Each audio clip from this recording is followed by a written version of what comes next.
बिस्मिल्लाहिर्रहमानिर्रहीम अस्सलामुअलैकुम दी Urdu Islamic teacher channel में खुश आमदीद। मैं उम्मीद करता हूँ कि आप तमाम लोग अल्लाह तबारक व तआला के फजल करम से खैर अफ़ीयत से होंगे। आज 21 शबानुल मुअज़्ज़म जुमेरात का दिन है। आज के दिन इन्ना अअतैना कल कौसर और अल्लाह पाक के दो नाम या बासितु या फ़त्ताहु इस तरह से पढ़ लें।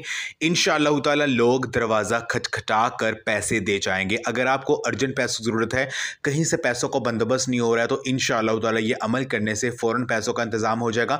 अगर आपने कहीं से पैसे लेने हैं, वो बंदा पैसे नहीं ले दे रहा है, तो इंशाअल्लाह ताला ये अमल करने से वो खुद आपके घर में आएगा और आपको पैसे देकर जाएगा। ये अमल करने से हर तरह की जो हाजत है वो पूरी हो जाएगी। जो भी आप अल्लाह पाक से मांगेंगे, मेरा पाक अल्लाह आपको ज़रूर अता करेगा। ये आज का वजीफ़ा 21 शबान जुमेरात के दिन का ख़ास वजीफ़ा है, क्योंकि यह दिन बहुत ही ख़ास है और इस दिन जो भी दुआ की जाए वो रद्द नहीं जाती है। तो अमल का तरीक़ाकार ये कि ये वजीफ़ा आप आज जुमेरात के दिन किसी भी नमाज के बाद कर सकते हैं। आपने करना यह है कि अव्वल और आखिर दुरूद पाक पढ़ना है। दुरूद पाक आपको जो भी आता है वो पढ़ सकते हैं।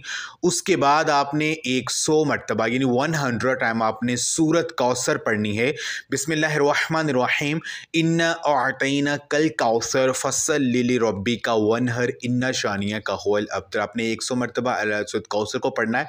उसके बाद आपने जो है 33 मरतबा अल्लाह पाक के ये दो नाम या बासितु या फ़त्ताहु या बासितु या फ़त्ताहु या बासितु या फ़त्ताहु 33 मरतबा आपने अल्लाह पाक के इन दो नामों को पढ़ना है। उसके बाद आपने दुरूद पाक पढ़ना है जो आपने शुरू में पढ़ा था, और अल्लाह पाक से रो कर गिड़गिड़ा कर दुआ करनी। यकीन की जो जहन में होगा, जो अल्लाह पाक से मांगेंगे अल्लाह पाक की ज़ात आपको ज़रूर अता करेगी। तो ये अमल आप लाजमी करें। इस वीडियो को लाजमी शेयर भी करें। जज़ाकल्लाह।